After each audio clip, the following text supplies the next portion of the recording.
Pengurusan Surau Darul Atiq, Taman Sarjana Keluang mengetahui dan memahami bahawa surau merupakan lambang utama dalam menjana kegemilangan umat Islam di sepanjang zaman. Sejarah telah membuktikan betapa surau telah memainkan peranan yang amat besar dalam konteks membina dan memacu pembangunan umat Islam dalam pelbagai aspek. Namun begitu, perubahan masa dan zaman menyebabkan peranan dan sistem pengurusan surau juga semakin mencabar. Dewasa ini, bilangan surau semakin bertambah dan dengan pertambahan bilangannya, maka cabaran pengurusan juga semakin mencabar. Surau perlu dijana melalui sistem pengurusan yang lebih profesional. Allahu Akbar.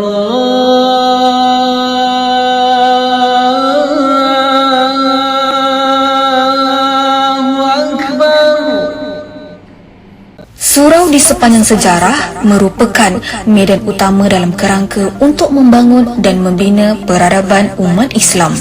Ia juga berfungsi sebagai lambang keutuhan dan kekuatan umat Islam di sepanjang zaman.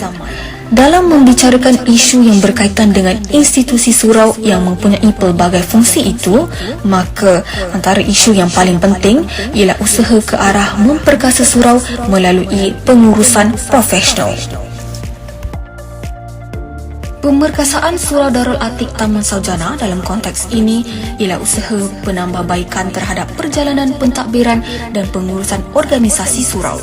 Ianya bertujuan ke arah memantapkan segala program dan aktiviti masjid sesuai dengan kedudukannya sebagai zon pendidikan, pembangunan dan pembinaan generasi umat.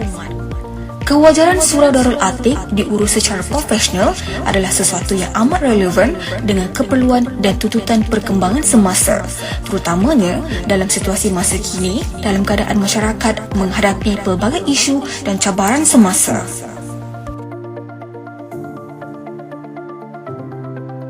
Untuk menjadikan institusi surau berfungsi dengan baik dan berwibawa, maka isu pengurusan secara profesional tidak wajar dilihat sebagai perkara remeh dan tidak begitu mendesak, tetapi sebenarnya ia adalah isu semasa utama pengurusan surau masa kini.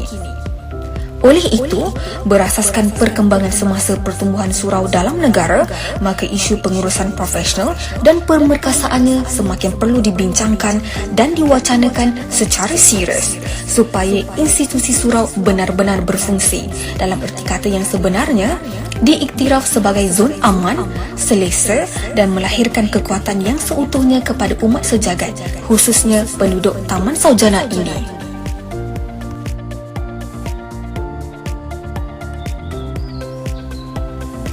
Surau adalah institusi yang kudus dan penting dalam seluruh skema hidup manusia di dunia. Ini disebabkan wujudnya keterikatan yang erat dan mendalam antara insan yang berstatus hamba dengan rumah Allah. Kewujudan ikatan tersebut berasaskan pada hakikat fungsi surau itu sendiri sebagai medan pendidikan yang bersifat menyeluruh.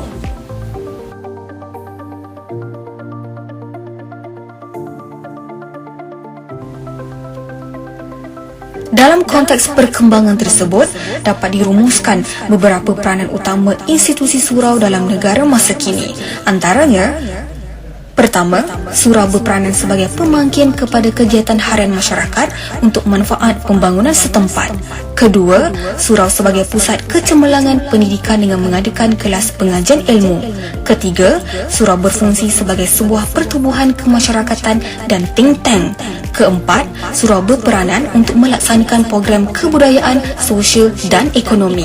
Kelima, surau juga berperanan sebagai medan untuk mencari ketenangan bagi mengembalikan kekuatan jiwa dan minda.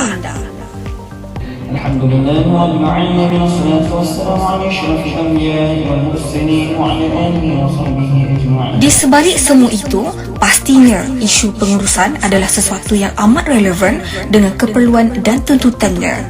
Realiti itulah yang perlu digarap kembali oleh semua pihak, terutamanya pihak pengurusan institusi surau yang sememangnya diamanahkan dengan tugas ke arah memakmurkan surau melalui perancangan dan pengurusan yang berkualiti dan sistematik. Majlis seperti ini dapat kita teruskan bukan hanya sekadar bermusyawarah dan bila-bila tuan-tuan sekiranya berkelabangan sudi menjemput jamaah kawan-kawan untuk datang ke rumah, jemputlah mereka datang ke rumah. Mudah-mudahan datang mereka bawa rahmat dan pergi mereka membawa segala perkara-perkara yang tak diinginkan.